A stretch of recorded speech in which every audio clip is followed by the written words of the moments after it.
شہرت اور قبولیت دونوں الگ الگ چیزیں ہیں. آدمی مشہور تو ہو سکتا ہے لیکن مقبول نہیں ہو سکتا.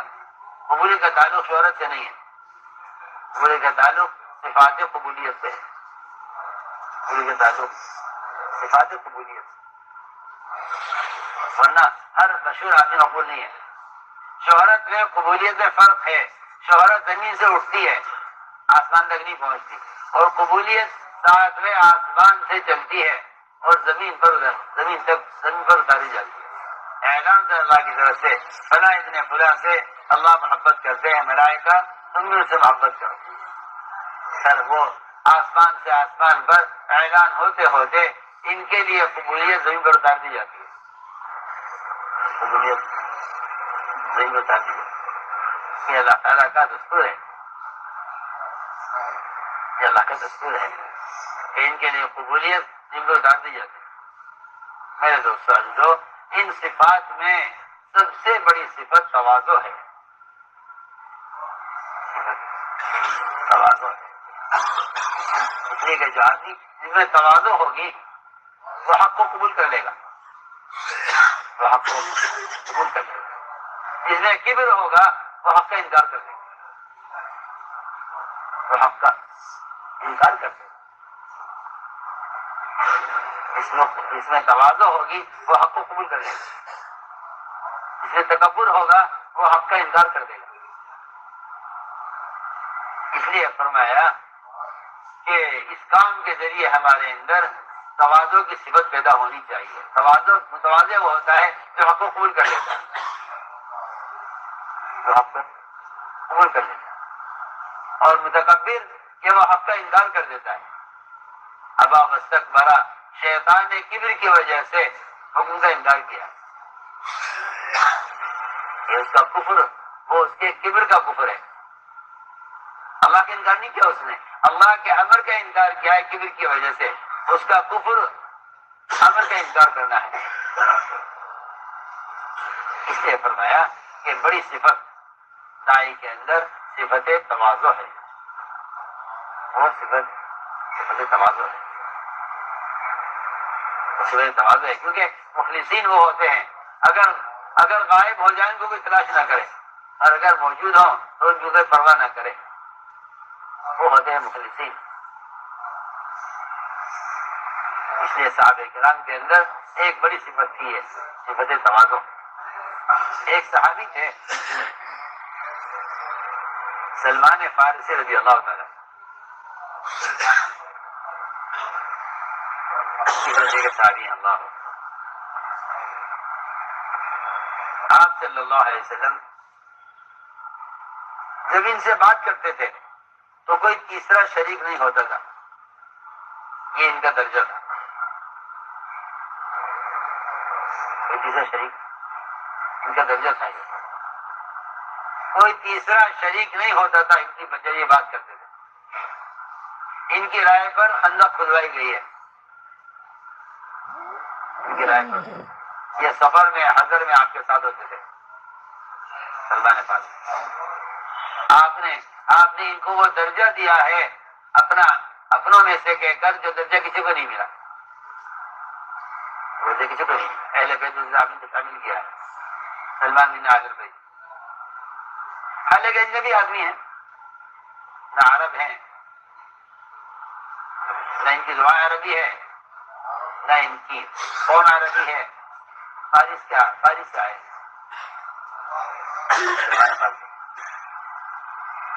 کیونکہ حضور اکرم صلی اللہ علیہ وسلم نے امت بنائی تھی، اور امت بنانے کے لیے جو بنیادی کام آپ نے کیا ہے وہ امت کے درمیان کے زبان، رنگ، قوم، قبیلے اس فرق کو ختم کیا.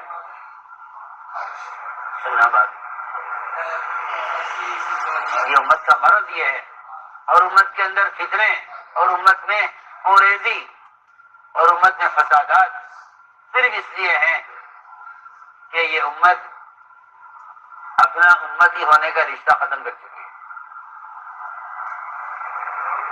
امتی کا رشتہ، اللہ، امت کسے کہتے ہیں؟ امت سارے مسلمان بھی امت ہیں اور ایک تنہا مسلمان بھی امت ہے، ایک تنہا مسلمان بھی امت ہے۔ امت کسے کہتے ہیں؟ امت کا اصل ترجمہ اور امت کا اصل مطلب بیان کیا ہے عبداللہ بن مسعود رضی اللہ تعالیٰ عنہ، اور فرماتے ہیں کہ امت کا مطلب ہے الذی یعلم الناس الخیر، لوگوں کو بھلی بات سکھانے والا امت ہے۔ عبداللہ بن مسعود رضی اللہ عنہ قرآن کی آیت پڑھی، اور قرآن کی آیت میں ہے ان ابراہیم کان امۃ قانتا، ابن مسعود نے پڑھا ان معاذ بن جبل کان امۃ قانتا للہ۔ ایک ساتھ کہنے لگے کہ آپ تو قرآن غلط پڑھ رہے ہیں، قرآن میں ان ابراہیم ہے، آپ پڑھ رہے ہیں ان معاذ بن جبل۔ فرمایا اے فرما یہ معلوم بھی ہے امت کسے کہتے ہیں؟ امت کہتے ہیں الذی یعلم الناس الخیر، جو لوگوں کو بھلی بات سکھلائے وہ امت ہے۔ لوگوں کو بھلی بات سکھلائے وہ امت ہے۔ اس زمانے میں سب سے بڑا امت کی ناکامی اور امت کے مغلوب ہونے کا سبب یہ ہے کہ یہ امت رنگوں میں اور زبان میں اور قبیلوں میں اور قوموں میں تقسیم ہو گئی ہے۔ آپ صلی اللہ علیہ وسلم نے امت بنانے کا جو سب سے بڑا کام کیا ہے، اس لیے کہ آپ ساری انسانی کی طرف مبعوث ہیں، اس لیے آپ کا کام انبیاء علیہ السلام کے کام سے مختلف ہے۔ وہ کسی قوم کے نبی ہیں، وہ کسی قبیلے کے نبی ہیں، وہ کسی زبان والوں کے نبی ہیں، وہ کسی رنگ والوں کے نبی ہیں، وہ کسی بستی والوں کے نبی ہیں۔ سارے انبیاء علیہ السلام کی بعثت اس طرح ہوئی ہے، لیکن آپ کی بعثت ایک وقت میں ساری انسانیت کی طرف ہے۔ اس لیے آپ نے ابتدا سے امت بنائی۔ بلال حبشی ہیں، سہیب رومی ہیں، سلمان فارسی ہیں۔ آپ نے امت کے درمیان کے فرق کو ختم کیا، بلال کو مؤذن بنایا تاکہ یہ نہ سمجھے کہ آدمی اجنبی ہے، اجنبی آدمی کو یہاں پہ درجہ نہیں دیا جائے گا، اجنبی آدمی کو درجہ نہیں دیا جائے گا، یہ نہیں۔ حضرت عمر چاہتے تھے مؤذن بننا، حضرت علی چاہتے تھے حسنین کے لیے اذان، کہ نہیں اذان مؤذن بلال ہوں گے، مؤذن بلال مؤذن، نہ رنگ کے ہیں، نہ اپنی زبان کے ہیں، نہ اپنے قبیلے کے ہیں، نہ اپنی قوم کے ہیں، کچھ نہیں۔ سلمان فارسی ہیں لیکن آپ کے سب سے بڑے مشیر ہیں، آپ کے سب سے ایک علاقے میں شورا بن رہی تھی، ہم افراد کے نام لے رہے تھے، مشورہ کر رہے تھے، ایک صاحب کہنے لگے جی وہ فلاں صاحب کو شورا میں دینا کیوں کہ وہ ہمارے علاقے کے نہیں ہیں،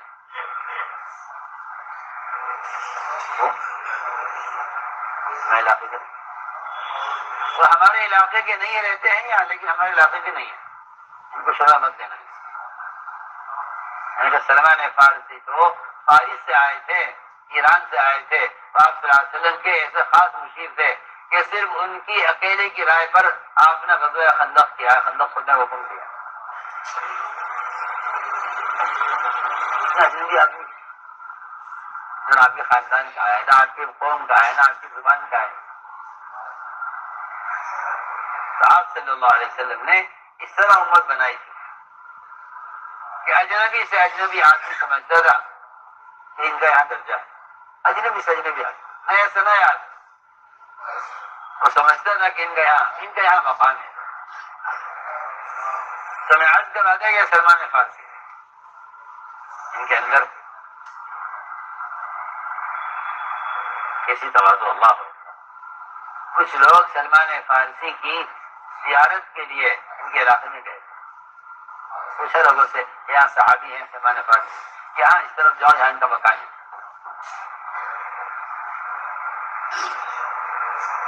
وہاں گئے، ملاقات ہوئی، لوگوں نے کہا کہ آپ ہم زیارت کے لیے آئے ہیں، آپ سلمان فارسی ہیں کیا؟ ایک نے کہا کہ مبارک ہو آپ کو کہ آپ اللہ کے رسول کے صحابی ہیں۔ فرمایا کہ میں صحابی نہیں، میں صحابی نہیں، آسمان فارسی نہیں کہا، سلمان فارسی میرا نام ہے مگر میں صحابی نہیں۔ یہ لوگ وہاں سے اٹھ گئے اور کہنے لگے یہ کوئی اور سلمان فارسی ہے، ہمیں تو ان کی تلاش ہے جو صحابی تھے۔ اٹھتے اٹھتے ایک نے پوچھ لیا کہ کیا آپ نے اللہ کے نبی کو دیکھا ہے؟ کیوں نہیں دیکھا؟ سفر میں حضر میں ساتھ رہتے تھے، غزوات میں ہم ساتھ رہتے تھے، آپ ہم سے مشورہ کرتے تھے، ہم آپ کی صحبت میں رہتے تھے، اور آپ کیسے کریں آپ صحابی نہیں ہیں؟ فرمانے لگے ہمارے صحابی ہونے کا فیصلہ تو اس کے بعد ہوگا، اگر ہمارا حشر قیامت میں آپ کے ساتھ ہو گیا تب فیصلہ ہوگا صحابی ہونے۔ ہم دنیا میں نہیں کہہ سکتے کہ اللہ ہمارے صحابی ہونے کا فیصلہ تو قیامت میں ہوگا، اگر حشر آپ کے ساتھ ہو گیا اور جنت میں آپ کے ساتھ داخلہ مل گیا تب فیصلہ ہوگا ہم صحابی ہیں یا نہیں۔ ہم کچھ نہیں کہتے۔ میرے دوستوں ایسی تھی صحابہ میں تواضع، ایسی صحابہ میں تواضع نہیں۔ میں نے آج کیا بڑی صفت ہے یہ تواضع، کہ متواضع آدمی حق کو قبول کر لے گا، متواضع آدمی حق کو قبول کر لے گا۔ اور اگر کبر ہے تو میں آپ کو صاف بات کر دیتا ہوں، مشورے میں اصرار بھی جو ہوتا ہے وہ تکبر کی وجہ سے ہوتا ہے کہ نہیں جی ہمیں تو یہ کرنا ہے، ہمیں تو یہ کہنا ہے، ہمیں تو یہ کرنا ہے۔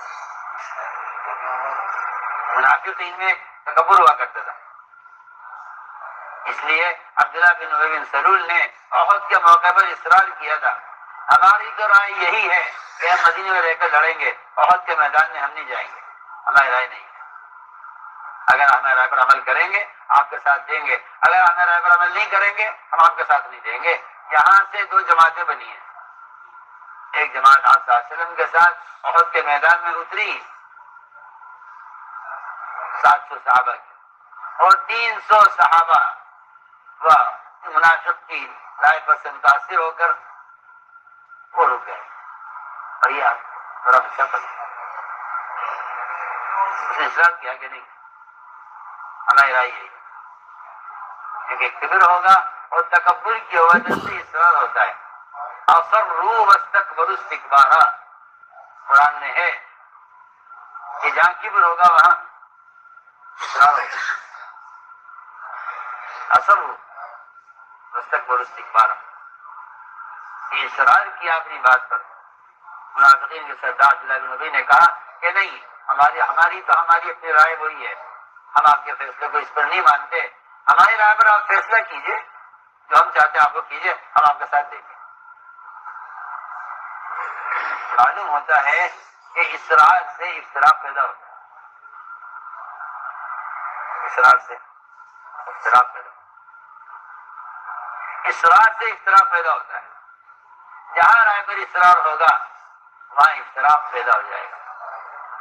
عبداللہ بن ابی نے کہا نہیں، ہمارے رائے پر آپ عمل کیجیے، ہم آپ کے ساتھ دیں گے، اور اگر آپ ہمارے رائے پر عمل نہیں کرتے ہم آپ کے ساتھ نہیں دیں گے۔